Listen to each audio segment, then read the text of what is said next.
For years, Margaret believed that raising her 3 children had been the greatest privilege of her life. She never kept score. She never reminded them how many nights she stayed awake when they were sick, how many meals she skipped so they could eat, or how many times she stood outside a school office because one of them had gotten into trouble. She simply loved them. Margaret had never been the kind of mother who expected repayment. When Daniel needed money for college, she sold the diamond bracelet her mother had left her. When Claire wanted to move across the country for her first job, Margaret paid for the plane ticket and gave her the last few $100s in her savings account. When Michael started a business that failed within 8 months, Margaret didn't say, "I told you so." She simply opened her kitchen drawer, took out an envelope, and handed him enough money to pay his rent. "You don't have to do this, Mom," Michael had said. Margaret smiled. "That's what mothers do." She meant it. She always did. Then her husband, Robert, died. Margaret was 62. The house suddenly became unbearably quiet. Robert's chair remained beside the window. His old slippers stayed near the bedroom door. His coffee mug sat in the kitchen cabinet because Margaret couldn't bring herself to throw it away. Her children promised they would never let her feel alone. "You'll always have us," Claire had said at the funeral. Daniel had hugged her. "Call me anytime." Michael had cried into her shoulder. "We're family." Margaret believed them. At first, they called every day, then every few days, then once a week. Eventually, calls became messages. Messages became birthday greetings. And birthday greetings became silence. Margaret didn't complain. She understood. Her children had jobs. Children of their own. Mortgages. Deadlines. Problems. She told herself they were busy. She told herself not to be needy. She told herself that being a good mother meant not asking for too much. So she learned to fill the silence herself. Every Sunday morning, she baked bread. She tended her roses. She read mystery novels. She watched old movies. And every Sunday evening, she still cooked too much food. Out of habit, she would put 4 extra plates on the dining table. Then she'd stare at them. Eventually, she stopped setting the extra plates. One afternoon, Margaret called Claire. "Would you like to come for dinner?" Claire sighed on the other end. "Mom, I'm busy. It's Sunday." "I know. I made your favorite pie." There was a pause. "You made apple pie?" "Yes." Claire sighed again. "Can you freeze it?" Margaret looked at the pie cooling on the counter. "I suppose. I'll pick it up sometime." Margaret smiled. "Okay." Claire hesitated. "Actually, Mom, can I ask you something?" "Of course. Are you still driving?" "Yes." "Good. Why? Could you pick up the kids Tuesday?" Margaret's smile returned. Of course. That became the pattern. They didn't visit Margaret. They visited what Margaret could do for them. She babysat. She cooked. She drove. She attended school events. She bought birthday presents. She stayed late when Claire's babysitter canceled. She helped Daniel when his car broke down. She watched Michael's children whenever he needed someone. And she never complained. Even when she was exhausted. Even when she had plans. Even when she desperately wanted someone to ask how she was doing. One evening, Margaret sat alone in her kitchen after babysitting 3 grandchildren for 6 hours. The house was quiet again. She looked at the clock. 9:47 p.m. Her children hadn't called to ask whether she had gotten home safely. They assumed she was fine. She always was. Or at least, she always pretended to be. Then Daniel called. "Mom, we need to talk." Margaret immediately knew something was wrong. "What happened?" "Nothing." "Daniel." He sighed. "Claire thinks you shouldn't be living alone anymore." Margaret looked around her kitchen. She had lived in that house for 40 years. Robert had painted the walls himself. The children had grown up upstairs. There were pencil marks on the doorframe showing their heights at different ages. She still remembered the day Daniel became taller than her. She had cried. He had laughed. Now he wanted her to leave. "I've lived here for 40 years, she said. "We know. So what's the problem?" "You're getting older." Margaret smiled sadly. "I'm 66. "Exactly. That's not old." "Mom, we're worried." "Are you?" "Yes." "Then come visit me." Silence. Margaret closed her eyes. "I'm sorry," Daniel said. "It's okay. We're just trying to think about what's best for you." Margaret looked toward the staircase. "What's best for me?" "Yes." "Or what's easiest for you?" "Mom, tell me the truth." Daniel didn't answer. That silence told her everything. A few days later, all 3 children came to the house. Margaret knew immediately that something was different. Claire brought a folder. Daniel carried a brochure. Michael wouldn't make eye contact. Margaret made tea. Nobody drank it. Finally, Claire pushed the brochure across the table. We found a lovely place. Margaret looked at it. Pictures showed a beautiful assisted living facility, large gardens, a dining hall, a swimming pool, smiling elderly people sitting around tables. Margaret turned the brochure over. How much?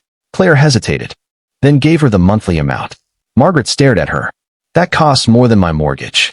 We know. How am I supposed to pay for it? We thought you had savings. I do. Then what's the problem? Margaret looked at her daughter. The problem is that I don't want to go. Daniel leaned forward. Mom, you can't stay here forever. Why not? Because something could happen. Something could happen anywhere. Michael finally spoke. We just want you somewhere safe. Margaret looked at him. Have I ever asked you to take care of me? No. Have I asked you to move me into your house? No. Have I asked you for money? No. Then why am I suddenly a problem? Nobody spoke. Margaret's voice became quieter. You're not worried about my safety. Claire looked uncomfortable. We are. No. Margaret shook her head. You're worried that one day I'll need you. Daniel looked down. That's not fair, isn't it? We have responsibilities. I know. We have children. I know. We can't drop everything every time you need help. Margaret stared at him. I never asked you to. Daniel sighed. Mom, you're making us feel guilty. Margaret smiled sadly. I don't need to. Claire stood. This conversation isn't going anywhere. Margaret nodded. No. Claire picked up her purse. Fine. Daniel stood too. Michael followed. At the front door, Margaret finally said, Do you remember when you were children? They stopped. I never asked you whether you were worth taking care of. Silence. I never asked you to earn my love. Claire's eyes filled with tears. Mom, you were my children. Margaret looked at all three. That was enough. Then she closed the door. She stood there for several seconds. The house was silent. No voices. No footsteps. No children laughing upstairs. Margaret walked into the kitchen. She sat down at the table. And for the first time in years, she allowed herself to cry. Not because they had called her old. Not because they wanted her in assisted living. But because the people she had spent her entire life protecting had begun to see her as an obligation. That night, Margaret went upstairs. She opened the old wooden box she kept beneath her bed. Inside were photographs, Robert's watch, her mother's letters, and one thick folder.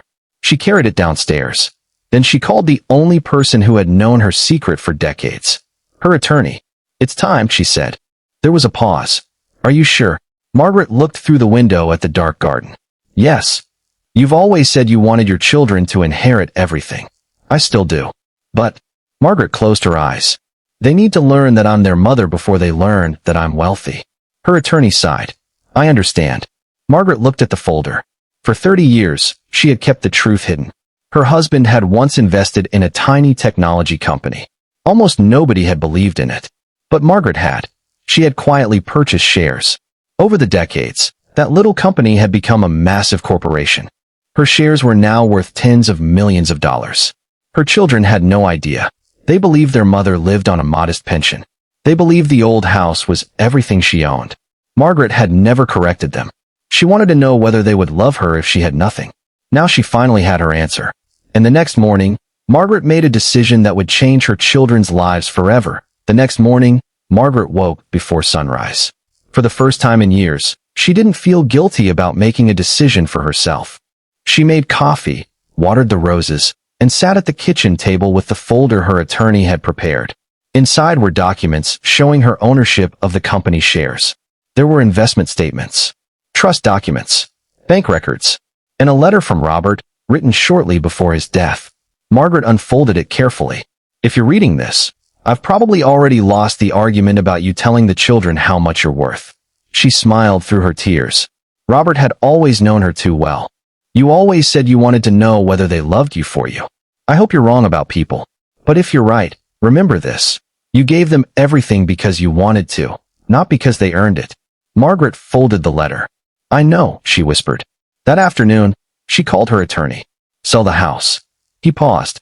Are you certain? Yes. And the foundation? Set it up. How much? Margaret thought about all the elderly people who lived alone. 5 million. Her attorney was silent. For what purpose? Emergency housing, meals, transportation, and companionship programs for seniors whose families have abandoned them. That's generous. Margaret smiled.